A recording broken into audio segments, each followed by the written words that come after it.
Buenos días con el sazón del día. Transmitiendo desde Promo Estéreo Radio, donde la estrella eres tú. Deli Gourmet Solutions. Maru Rosas, les doy la más cordial bienvenida al programa del día de hoy, donde hablaremos de los deleites que existen en el mundo de la gastronomía. Comenzamos.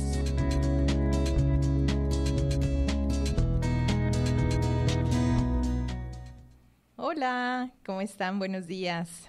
Pues hoy tenemos a un invitado de honor. Jérôme, bonjour. Bonjour.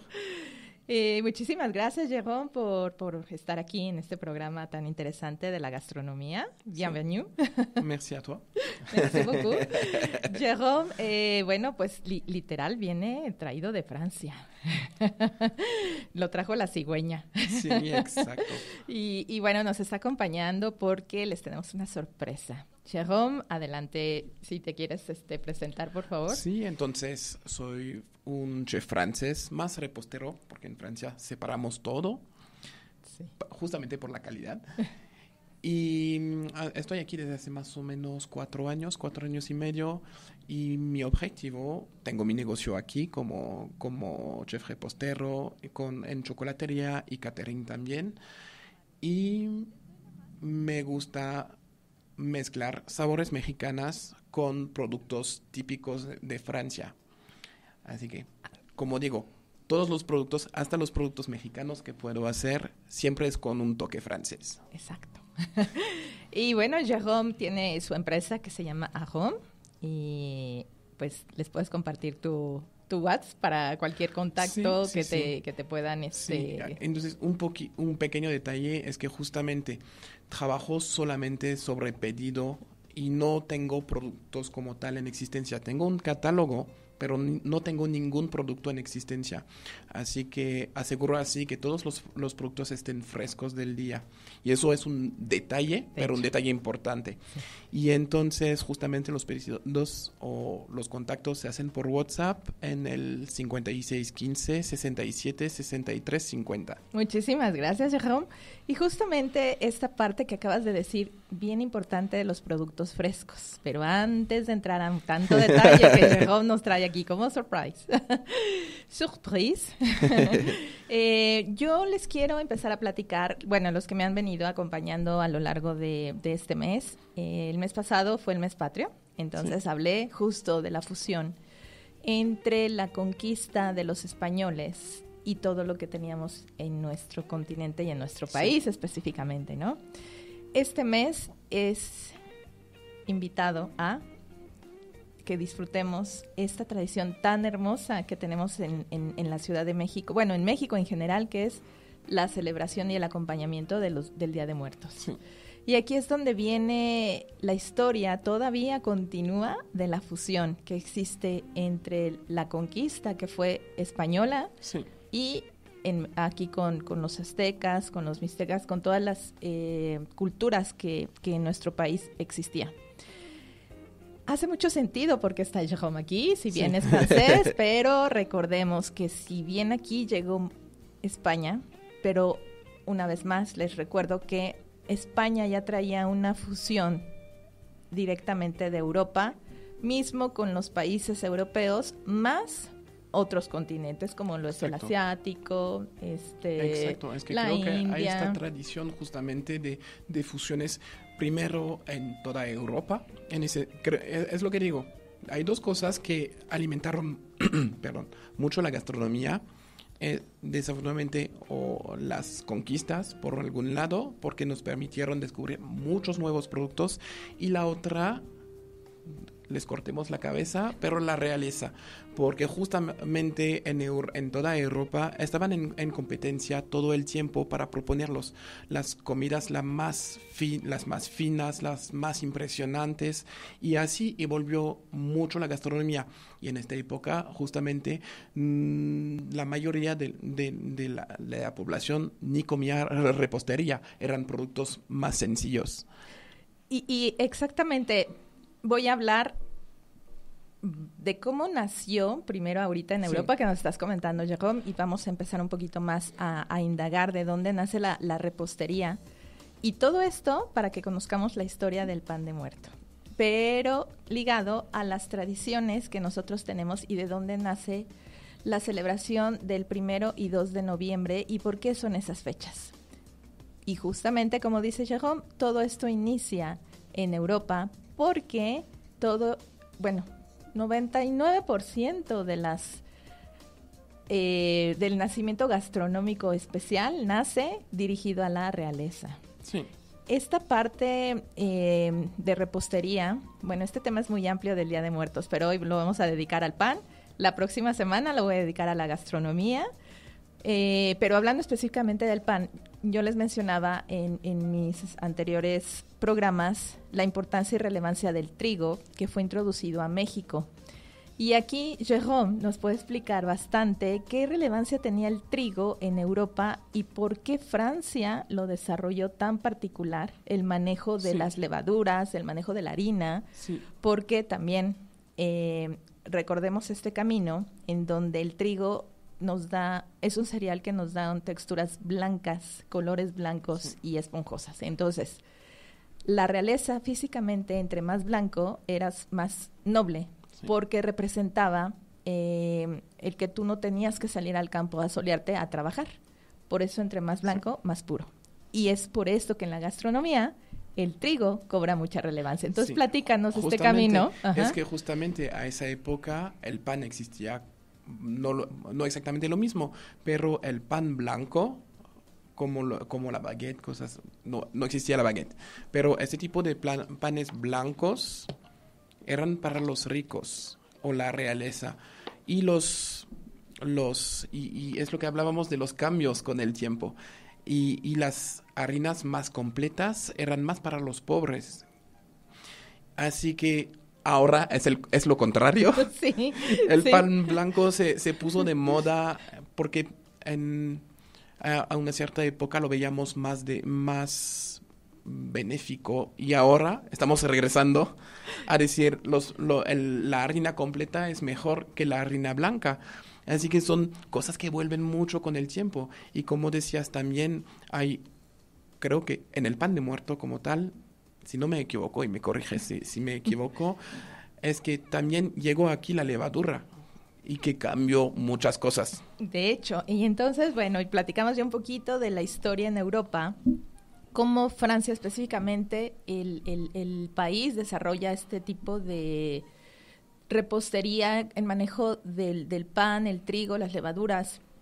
Francia ya tenía mucha experiencia en este recorrido. España lo adopta. Sí. Y como España ya tenía esa fusión de país, Francia-España, entonces llega aquí España a la conquista y ya trae técnicas gastronómicas del manejo de la levadura junto con el trigo, porque el único cereal que fermenta y se esponja con la ayuda de levadura es el trigo. Sí. De ahí en fuera, otros cereales como el centeno, como el maíz, como el amaranto, no tienen esa reacción química de leudar como lo hace el trigo. Entonces, con el trigo podían hacer cosas espectaculares en Europa, y Francia se dedicó a manejar mucho el pan blanco. De ahí nace la baguette, de ahí nacen otros panes, que eso será otra historia. Sí. Yo creo que la pasamos cuando sea el festejo de Francia, ¿no? Sí. En julio. Sí. Pero bueno, ya hablaremos de justo cómo Francia desarrolla tanto esta pasión por el manejo de la harina, ¿no? Y hace cualquier cantidad de creatividad. Entonces, justo en Europa llega, bueno, España y Francia ya se comunicaban, llegan los frailes aquí a la conquista, pero ahora les voy a hablar de qué había en este país antes de que fuéramos conquistados. Entonces aquí vamos a poner una pausa en Europa, ya nos ilustraste un poquito, y entonces imaginemos, ¿no?, que yo estoy aquí representando representando lo que teníamos gastronómicamente en nuestro país. Y otra vez no quiero romper corazones. Simplemente les quiero poner el contexto de en esta fusión, cómo nace en nuestro país costumbres ligadas a otras costumbres. Para empezar, les voy a platicar las costumbres que teníamos nosotros relacionadas con estos celebraciones, pero no voy a decir festejos, celebraciones, y sobre todo ofrendas que teníamos a los diferentes dioses. En nuestra cultura prehispánica, nosotros teníamos la costumbre de celebrar, bueno, no de celebrar, sino de ofrendar la representación de la muerte como la hayas tenido a un dios. Si, por ejemplo, la mujer falleció en un parto, su muerte se la ofrendaba a un dios guerrero, porque ella murió en una batalla. Si un guerrero como tal falleció en la lucha, se le ofrendaba al dios que representaba la lucha, el guerrero. Si morías ahogado, esa muerte se le ofrendaba al dios del agua. Y así, conforme tú, o sea, la manera en que uno fallecía, se le ofrendaba al dios. Cuando tú haces una ofrenda a Dios, a un dios, porque en nuestra cultura teníamos varios dioses, y ya ahí no me voy a, porque si no, nunca terminamos, no me voy a meter tanto en los dioses, solo les quiero poner el contexto, pero cada dios iba ligado mucho al cambio de estación, ¿no? Si era el equinoccio, si era el solsticio, si era primavera, si era verano, si era otoño, si era un mes de cambio, todo iba ligado a un tipo de cosecha, dependiendo de la época del año. Entonces, al ser la muerte ofrendada a un dios y al ser alabado ese dios, dependiendo la época del año, ligado a la gastronomía, por eso había tantas ofrendas. Porque cuando uno se ofrece al Dios es para pedirle, ahora sí que en este tipo de tradición, para pedirle, si era el Dios del agua, para pedirle y ofrendarle la comida que en ese momento se estaba cosechando para que todo el año tuviéramos agua. Entonces le pedíamos en petición, ofrendando la muerte de nuestros seres queridos, en preparar estos platillos gastronómicos y pedirle, junto con esta devoción de la muerte, pero pedirle al Dios la lluvia, ¿no? Sí. O pedirle el sol, o pedirle que los protegieran las batallas, sí, los guerreros, etcétera. De ahí nace esa tradición en ofrendas gastronómicas. ¿Y por qué es tan importante proporcionar lo que en ese momento se está cosechando? Porque así como pedías más lluvia para obtener los productos o los ingredientes que estabas ofrendando, y presentabas tus mejores platillos con esos ingredientes. Sí. Así es como nacen las ofrendas en general. Sin embargo, otoño es una época muy representativa en siembra-cosecha. Sí. Y justamente como es esa transición para obtener productos relevantes para el resto del año, como cosechas y siembras, se junta con la conquista española, en donde en España, aquí vamos a hablar un poquito de dónde nace el 1 y 2 de noviembre, el festejo. Sí. En Europa, hablando del catolicismo, tenían ya fechas establecidas que van ligadas a la cultura celta. Sí. Y otra vez, no me voy a meter tanto en ese detalle, solo quiero que comprendamos el contexto del Día de Muertos, que sí es a nivel mundial. Entonces, la cultura celta festejaba los primeros días de octubre, pero relacionados a el cambio de estación. Sí. Y ellos sí hacían una celebración muy grande que va ligada al Halloween, pues el Halloween, sí, ¿no? Entonces, Europa toma esa costumbre celta, sí, pero también tiene la cultura religiosa, sí, en donde ellos, por estructurar, porque sí, recordemos en Europa es mucho la estructura, sí, entonces dicen el 1 y el 2 en el catolicismo, sí, vamos a juntar esta parte. Creo que el catolicismo organizó muchas cosas justamente y exactamente como lo hizo aquí, para cambiar las prácticas religiosas que había en estas épocas, para unirlas en una sola. Bien o mal, sí, pero y en algunos países como aquí adaptaron un poquito a la cultura existente. En Francia creo que ha sido un poquito más directo, pero más con la realeza y todo esto, pero aquí creo que pues hubo más adaptaciones. Sí, y justo nosotros traíamos esta veneración a los dioses porque éramos muy ofrendados a pedir a muchos dioses, no nada más a uno, Sí. como venía la cultura religiosa, ¿no? Sí. Bueno, entonces llega la conquista y dice España, a ver, dentro de toda mi conquista, vamos a empezar a alinear costumbres y vamos a empezar a hacer esa sinergia. Exacto. Entonces, aquí, a partir de, se va a festejar el 1 y el 2 a todos los muertos en general. Sí. Ya no vamos a celebrar o a venerar a los dioses que tú acostumbras, y toda esta ofrenda a los muertos las vamos a tener el 1 y el 2 de noviembre. Y así es como nace el Día de Muertos, Sí. a grandes rasgos, ¿no? Entonces, empiezan el país, México, pues a adaptarse. Sí. Sin embargo, nunca dejamos a un lado el seguir venerando a Exacto. nuestros dioses. Sí. Y allá viene el truco, ¿no? Dentro de cada santo, pues ponían al dios. Sí. Y entonces, aparentemente, estábamos siendo transformados, pero en Exacto. realidad esa costumbre se conservó de alguna manera. Y entonces Sí. todavía hay estados de la República que todavía conservan ciertas tradiciones prehispánicas.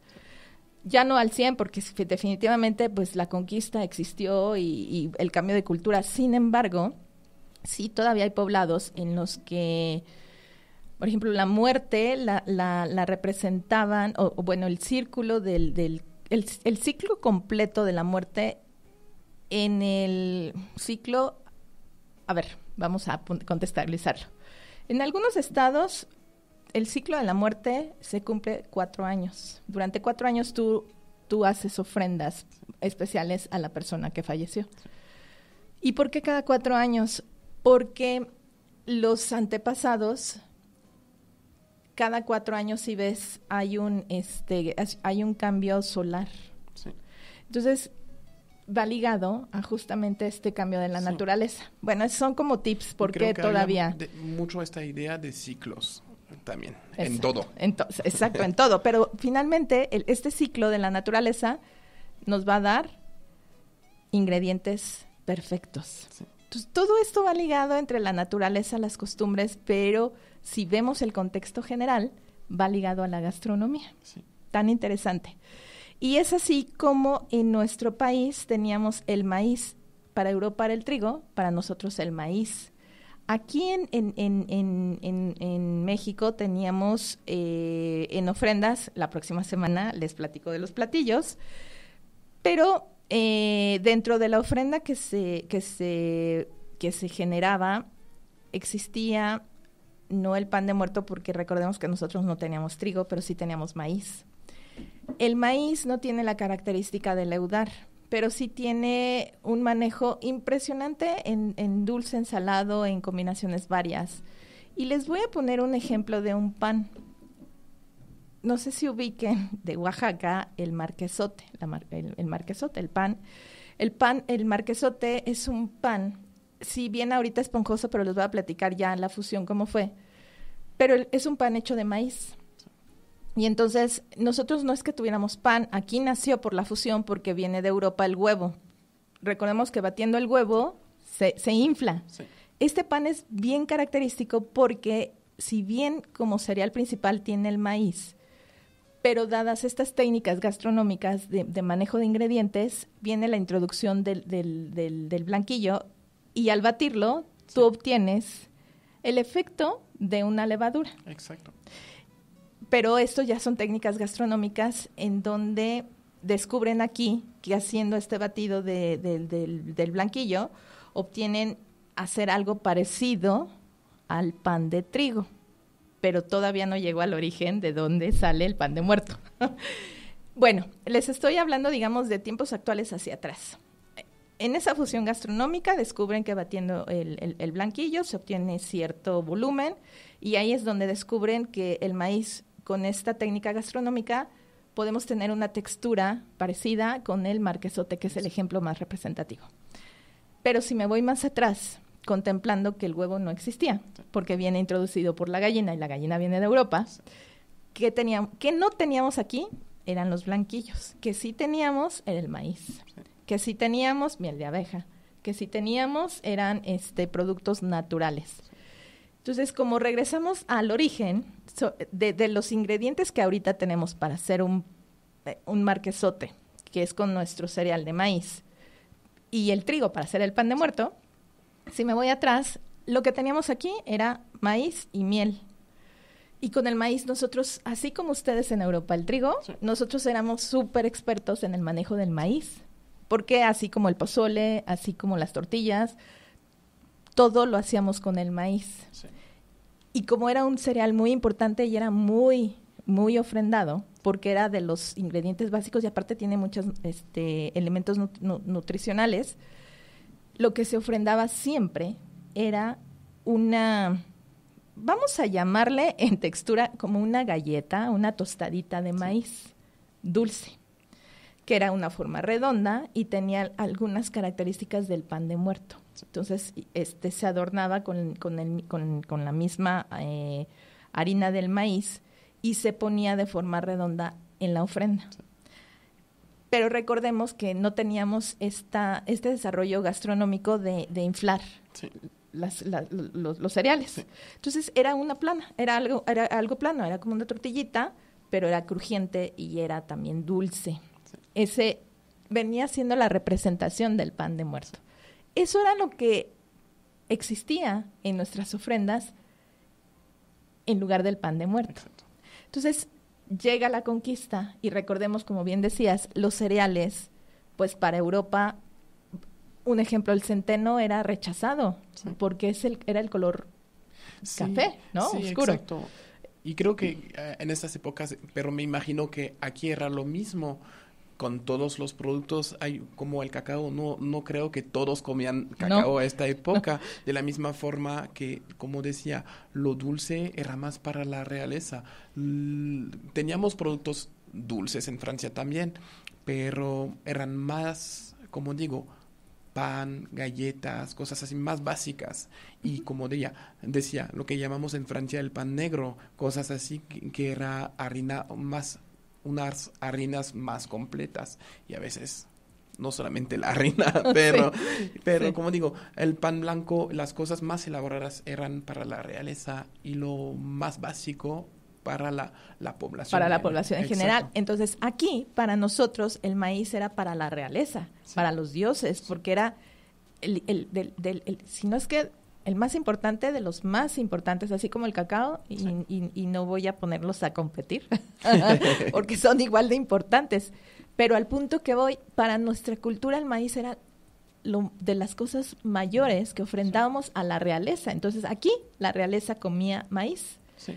Sin embargo, recordemos el color del maíz. No es blanco, es amarillo. Sí.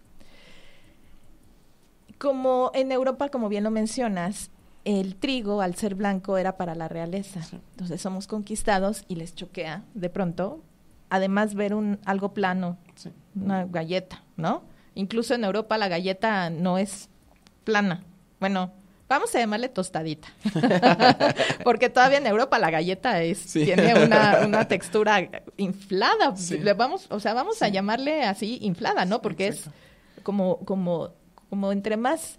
Como entre más esa textura elaborada, es mejor. Entonces, llegan aquí en la conquista y ven una tostadita, y dicen, pues eso para mí, no. Vamos a transformar en esta ofrenda que es tan bonita, o sea, tan espectacular, porque sí quedaban sorprendidos de todos los platillos que se ofrendaban. Y por fortuna esa cultura todavía la mantenemos. Insisto, la próxima semana les platicaré más de los platillos. Pero nos estamos enfocando en el pan de muerto. Bueno, entonces viene esa cultura y dicen, ¿cómo es que en tu ofrenda, que lo dedicas a Dios, bueno, o a los difuntos, pones una tostadita? Pues a partir de, como yo ya traigo la cultura gastronómica, y para mí el maíz es el trigo es para la realeza, pues vamos a trabajar esta tostadita que tú pones de maíz con el trigo. Exacto. Y de ahí, pues ya viene qué ingredientes tenemos aquí, que yo no conozco, o sea, en España los frailes decían, pues yo no conozco. Ahora sí, nos vas a platicar de los ingredientes que tiene el pan de muerto como característica, que viene en el trabajo que ya tenían en Europa. Es que en general,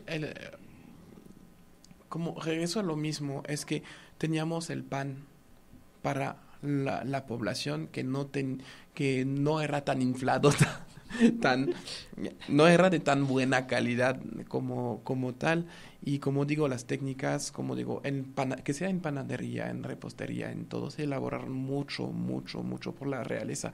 Y como decía anteriormente, es que todo es una mezcla de todo. Y también de las conquistas que hemos tenido en Francia, porque a muchas ocasiones olvidamos esto y como digo, esto nos trae muchas técnicas de trabajo, muchos nuevos ingredientes.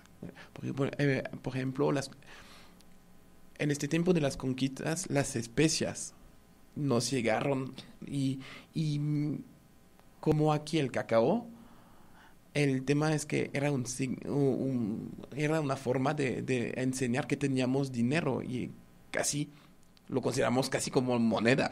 Sí. Porque sí. Las especias era permitía un lujo y podía permitir tener comidas más finas en todo. Entonces, como digo siempre, se pueden criticar las conquistas por muchos puntos, pero en gastronomía es lo que nos llevó lo más de evolución. Exacto. Sí. Y es por eso que digo, gracias a esto tenemos la gastronomía que tenemos en Francia en específico, pero en toda Europa. Y aquí también creo que fuera del pan de muerto, la gastronomía evolvió mucho también con todos los productos que llegaron de Europa. Y ahorita Jerome nos contextualizó algo muy, muy interesante, que es el uso de las especias. Sí. Aquí no teníamos especias, vienen de la conquista española. Sí. Pero ahorita lo que les estoy comentando es cómo viene toda esta fusión de culturas gastronómicas en ingredientes. Entonces, en Europa, antes de conquistarnos, ya tenían este recorrido, y cuéntanos un poquito de las especias, de dónde vienen. Es que hay muchas que venían de todos los países asiáticos, de India. Y como digo, muchas especias costaban muy caro, eran muy caras. Y solamente la realeza les usaba, la población como tal ni les usaba. No, era algo desconocido. Inalcanzable, ¿no? Exacto. Entonces... A lo mejor unas especias que existían posiblemente en Francia, pero lo demás, como digo, hay la canela, productos así, no existían. Y Francia, justo como volvemos al tema gastronómico, se desarrolló mucho por complacer a la realeza. Sí. Y eso hacía que los chefs en esos momentos, por eso los conventos son tan importantes en desarrollos gastronómicos en Europa, los frailes. Eran se especializaban en la gastronomía, y así estaba el chef panadero. Bueno, ahora le llamamos chefs. Seguramente antes era el fraile experto en panadería, o la monja experta en repostería. Bueno, pero ¿por qué en los conventos? Porque eran donde se mandaban a hacer los grandes banquetes. Exacto. Eran los encargados y responsables de hacer estos banquetes.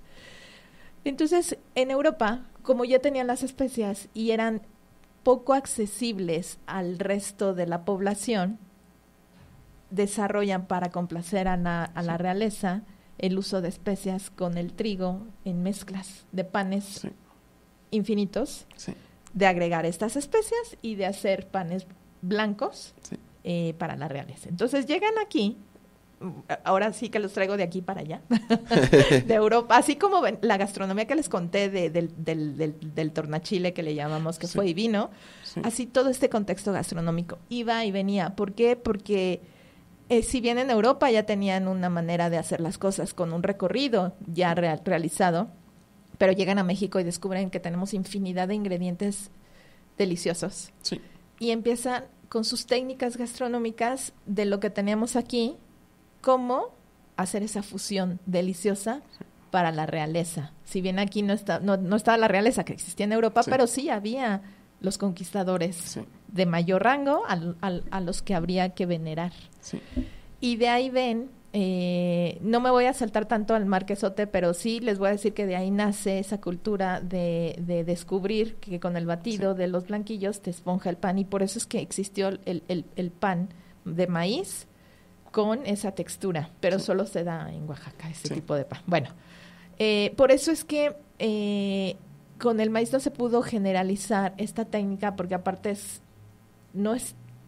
si lo hablamos gastronómicamente, honestamente hablando, es más fácil manejar una levadura que darle la textura con el... Y creo que, y eso lo veo por mi trabajo, el maíz es un poquito más denso que la harina como tal, así que no creo que, me imagino que era bastante complicado, porque batir a los huevos sí está bien, pero es un producto bastante frágil como tal.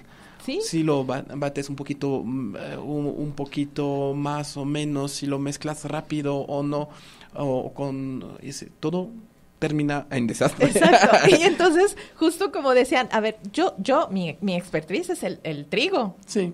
Y el maíz no lo entiendo. Y la verdad es que no sé si lo quiere entender.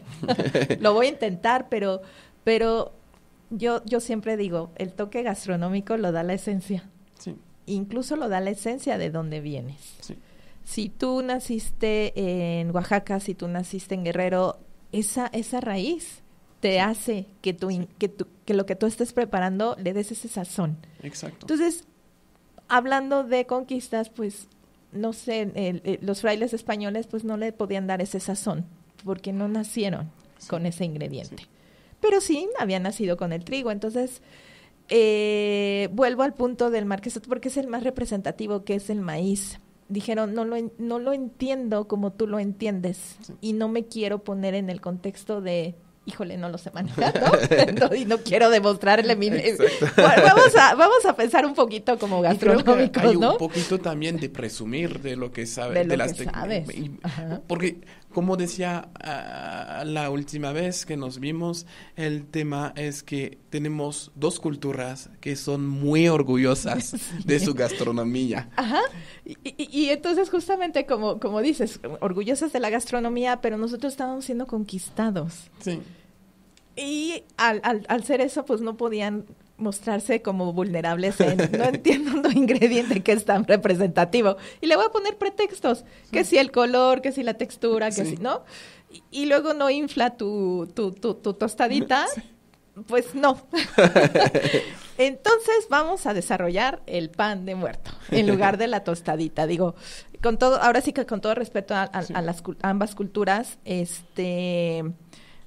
imagino que no habrá sido fácil para nuestra cultura que el maíz, al ser el ingrediente más relevante, pues no lo hayan sustituido por el pan. Pero al final volvemos al punto de costumbres, y que gracias a estas fusiones, la gastronomía... Es que creo que más que todo, fuera de las conquistas por los españoles, hay mucho en este tiempo, había estas... el catolicismo cambió mucho las cosas. Y creo que también había este aspecto de intentar llegar aquí lo veo mucho en un punto medio, vamos a decir, para tener algo que sea aceptable para la población, así como decías, de identificar unos dioses con los santos. ¿Sí? Era también una forma de hacer que las cosas estén más aceptables para la población, y que el cambio se haga poco a poco, porque como regreso a lo mismo, somos muy orgullosos de los dos lados, y así que me doy cuenta que y hasta el día de hoy a veces cambiar unas cositas es complicado. Y aquí vamos a hablar de los ingredientes representativos de aquellas épocas.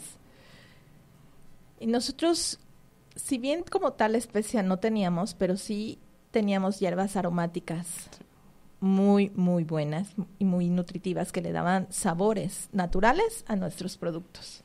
Pero ustedes ya traían las especies. Sí. Una de ellas, por ejemplo, el anís. Sí. pero nosotros teníamos la flor de azahar. Sí. Entonces, ven en Europa esa técnica de mezclar las especias en los panes, pero los sabores de aquí, que estaban muy ligados a nuestros ingredientes, entonces ven que de pronto estas hierbas aromáticas pues se le ponían a los ingredientes y empiezan a hacer otra vez esas fusiones para lo que, como estás comentando, los sabores, que si bien nosotros no conocíamos el trigo, y además el trigo sabemos una característica que ahora, bueno, le llamamos, no es que sea una enfermedad, pero es una intolerancia como los celíacos que no toleran el trigo. Entonces, de pronto, para nuestra cultura era, o sea, parte de que, no sé qué me estás dando, ¿no? Que me inflama el estómago y me hace sentir mal. Entonces, desde entonces, por supuesto que había personas intolerantes al trigo. Sí. Pero dijeron, ok, vamos a introducirlo poquito a poquito y vamos a ponerle los sabores a los que tú ya estás acostumbrados. Y por eso es que al pan de muerto le ponen estos sabores de alguna manera mezclados, México ya Europa, ¿no? Y es así como, pues, Jérôme nos va a hablar de su pan de muerto. Entonces, vamos a decir que como tal, el pan de muerto como lo hago, cuando inicié, como lo hablemos, cuando llegué aquí hace como 4 años y medio, no pensaba hacer pan de muerto. La coincidencia es que mi maestra de español me dijo, ya, vamos a comprar un pan de muerto a la esperanza. Y le dije, ya, no me digas eso. Para mí el pan de muerto es una receta casera. Así que dije, no hay razones que lo hagan mal. No me parece algo, no es para criticar, pero digo, no me parecía una receta tan elaborada. Así que dije, voy a tomar unas 20 recetas, voy a hacer un promedio para quedarme con la base de los ingredientes, porque es más o menos la misma. Y hago el promedio de esto, probo la receta y veo lo que puedo cambiar con mi cultura francesa. Y la primera, como digo, es la mantequilla francesa. Yo soy muy exigente. Es que por los clientes que tengo también. Solo vamos a aclarar a la esperanza de la llegada del Día de Muertos. Sí, sí. Y el tema es que dije, el pan de muerto, como tal, la mayoría de las recetas que vi, solamente se trataba de poner todo en la batidora. Y a mí no me gustan las cosas sencillas. Y como digo, es que el pan de muerto que probé aquí, y eso es un comentario que me regresa todo el tiempo, es muy seco. Y como digo, es por un tema por una parte de los ingredientes, como digo, de usar más margarina que mantequilla, porque como digo, en Francia somos un país de mantequilla, de quesos, así que somos muy orgullosos de esto, entre otras cosas, además del vino, de todo esto. Pero dije, fuera de esto, la técnica como tal no me gustaba tanto. Dije, lo que lleva un pan más esponjoso es una forma que trabajamos, por ejemplo, la brioche en Francia, que es un pan que tiene una forma muy específica de trabajar al final la masa con la mantequilla para dar más elasticidad al gluten. Y en ese sentido hace un pan que es muy esponjoso, muy húmedo y que no está, que a ningún momento se queda seco. Y la masa, como es lo que justamente acaba estos días de dar clases de pan de muerto, el tema es que es una masa que, aunque está muy suave, no pega. Y es lo que me encanta. Y dije, voy a adaptar esta técnica al pan de muerto justamente y con los sabores, como decías. Yo lo que vi aquí es que en algunas zonas es más el anís, en otras es más el azahar, en otras es la naranja o el limón. Y dije, ya, yo soy del suroeste de Francia, entonces bastante cerca de España, y nosotros tuvimos también las conquistas de los árabes, así que, como digo, hay esta mezcla de sabores justamente, que es el anís, el azahar y el limón o la naranja, y también por las influencias árabes que tenemos. Y dije, estos sabores me funcionan muy bien en Francia, así que lo voy a adaptar al pan de muerto. Y justamente hablando de fusiones de sabores y todo esto, es que me di cuenta que si no pongo anís y solamente azahar, no sabe lo mismo. Hasta me parece que falta sabor. Y adicionando el anís me di cuenta que el anís permite que el sabor del azar es totalmente distinto. Porque realmente lo que se sentía muy sutil al inicio, solito, con el anís es un sabor totalmente distinto. Y justamente, como digo, las combinaciones de sabores es algo, y las fusiones es algo que parece sencillo, dicho así, pero siempre se trata como siempre lo digo, de equilibrios. Porque tanto en todo, tanto en los sabores que en las texturas, en todo. Y creo que un punto de la gastronomía francesa son estos equilibrios. Y miren qué bonita representación nos dio Jérôme de la experiencia que traían ya los europeos, bueno, los españoles en nuestro caso que nos conquistaron, pero con fusión de Francia, que ya tenían esas técnicas gastronómicas con los ingredientes que allá tenían, sí. Que no estabas hablando de la mantequilla, no estabas hablando de los blanquillos, no estabas hablando de levaduras. Sí. Todos esos ingredientes ya los traían por fusiones del pasado, sí. Que ya tenían mucho conocimiento cuando llegaron a nosotros. Sí. Entonces, aquí ya tenían toda esta técnica muy particular gastronómica, sí. Evidentemente, así como nosotros el maíz en particular, ustedes con el trigo, con todos estos ingredientes que ya sabían. Sí. Y de ahí nace el pan de muerto. Y ahora vamos a probar el delicioso pan de muerto que Jérôme tiene en su negocio que se llama Arôme. Y tiene diferentes ingredientes como, bueno, ya si lo quieren contactar, ya nos dio su WhatsApp, pero tiene rellenos de calabaza con especias, rellenos de guayaba, un praliné, de chocolate, de frutos rojos, varios rellenos exquisitos con esta fusión. Solamente Franco. Un detalle por el praliné, porque no es un producto tan común aquí, que en Francia sí, porque aquí, por ejemplo, es un producto que llega desde hace unos años, se ve un poquito más, pero el praliné como tal es una pasta que se hace con almendra y avellana, o en prioridad con almendra, pero usualmente uso más una mezcla de almendra y avellana caramelizada. Ok, y aquí hablamos de fusiones, ¿no? Jérôme ya trae su experiencia de fusión, sí. De estos ingredientes que en nuestro país no existían, pero sí. el praliné ya lo tenemos, bueno, lo tenemos integrado a en nuestros productos. Indirectamente estoy segura que ya lo han degustado y sí. Bueno, Jérôme hace esta fusión franco-mexicana, sí. Con los ingredientes europeos, más los que ya teníamos aquí en el pasado. Y bueno, también tiene mini panecitos de muerto. En fin, contáctelo, por favor, porque ahorita vamos a ver qué delicia tenemos. Y vamos a hacer un rápido maridaje con un chocolatito. También es importante qué bebida vamos a poner en nuestra mesa para maridar lo que tenemos enfrente. Ahorita Jérôme nos dio una explicación de cómo está realizado su pan de muerto y qué texturas y qué sabores vamos a encontrar. Y yo les quiero hablar de la textura. Cuando vayamos a deleitar un pan de muerto, vean esta textura. Vean esta textura, vean esta migaja. Ay, yo aquí tapando de la emoción. Esta migaja, sí. Platícanos, ¿cómo se logra esta migaja? Es que es más en la forma de trabajarlo y como decías, como una brioche. Entonces la brioche es un producto que se queda esponjoso, exactamente lo mismo. Y justamente cuando identifiqué los ingredientes, dije, más o menos se aparenta a una brioche. Así que dije, mejor vale trabajarlo de esta forma para que sea, porque como digo, y no es una crítica, pero la mayoría de los clientes mexicanos me dicen, el problema del pan de muerto es que es un producto seco en general. Y el tema es que dije, a mí me gusta justamente tener algo más esponjoso, más agradable que comer. Como digo, a menos que queremos la herencia más temprano con la abuela, creo sí. Que se adapta mejor.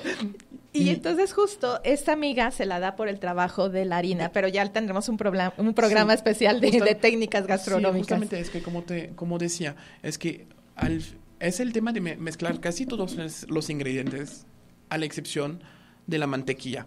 Una vez que todo está mezclado, mezclamos con la mantequilla, pero a una velocidad en la batidora mucho más fuerte para que dé elasticidad al gluten. Y eso hace que esta migaja se hace tan esponjosa. Y aquí estamos hablando ya de algo muy artesanal que vamos a probar para que veamos esta textura y ahora en sabor, ¿no? ¿A qué sabe? Con maridado con el chocolatito. Y creo que el detalle también es que este tipo de trabajo permite que se conserve un poquito más el pan de muerto. Por ejemplo, aunque en Francia somos más del pan dulce fresco del día, somos muy el pan en general fresco del día. El tema es que justamente con este tipo de técnica el pan se queda bastante húmedo por 2, 3, 4 días sin ningún problema. Pues déjenme comentarles que justo estos sabores que me dice Jérôme, yo pensaría que tiene naranja. Sí. Mucha naranja. Y no. Es una mezcla de un cítrico, que es la combinación del limón con el anís y con la flor de azahar. Entonces, para mí este sabor es característico de decir que estoy descubriendo en esta fusión. Y lástima que se terminó el programa. y la próxima semana vamos a hablar más de la gastronomía mexicana, pero créanme que este pan, con esta fusión de ingredientes que logra un sabor espectacular a la naranja, cuando sí sé qué es realmente lo que tiene, esto es lo bonito que también hago en mi programa, bueno, y en mi negocio que es Deli Gourmet Solutions, en donde hago estas experiencias gastronómicas de hacer catas maridajes para descubrir cada uno de los sabores que nuestros platillos nos deleitan. Sí. Y ya les estaré comentando de mi próxima sesión, que será en el Club Naval Norte, el 16 de noviembre, que será una cata maridaje relacionada con el Día de Muertos, pero ya les estaré dando más informes la próxima semana para que nos acompañen, se inscriban con anticipación, porque sí se agotan los lugares, digo por fortuna, porque en esta ocasión la vamos a hacer a ciegas. Entonces, descubrir estos sabores es espectacularmente delicioso e interesante. Sí, y creo que en un detalle regresamos a los equilibrios. Es que, como decía, tener el anís, lo que me gusta en las fusiones y que me parece pertinente, es decir, en una fusión de sabores, lo que me importa es que se pueda identificar cada sabor. Al momento que una se pierde, es que la fusión no se hizo correctamente. Y justamente, posiblemente, en el pan de muerto, justamente otros productos que manejo, el tema es que a veces no tenemos el paladar acostumbrado a tal o tal sabor, pero podemos, creo que en mayoría, intento a lo máximo que se pueda identificar que hay sabores distintas, que necesitan posiblemente algunas explicaciones, pero justamente podemos identificar el equilibrio, las diferentes sabores justamente porque están equilibradas. Y el anís justamente siento que hace explotar el azahar también. Y por eso lo hice una vez solamente con azahar y dije nunca más, porque realmente cambia todo. Y estas experiencias gastronómicas son las que derivado de la conquista empezaron a evolucionar. Sí. Muchísimas gracias, Jérôme. Merci beaucoup por esta sesión, por este programa y por también ustedes acompañarnos. Y una vez más yo poder transmitirles estas historias gastronómicas espectaculares, de dónde vienen y cómo nacen. Y que definitivamente gracias a estas fusiones tenemos ahora platillos espectaculares. Muchísimas gracias. Nos vemos en mi próximo programa a esta misma hora, en el próximo miércoles.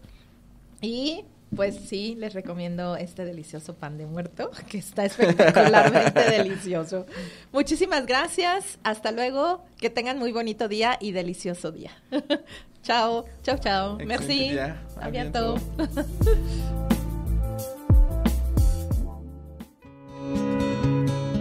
Los dejo con el sazón del día, esperándolos el siguiente miércoles en este mismo horario, en nuestro próximo programa de Gourmet Solutions y los deleites que existen en el mundo de la gastronomía. Aquí, en Promo Estéreo Radio, donde la estrella eres tú. ¡Hasta pronto!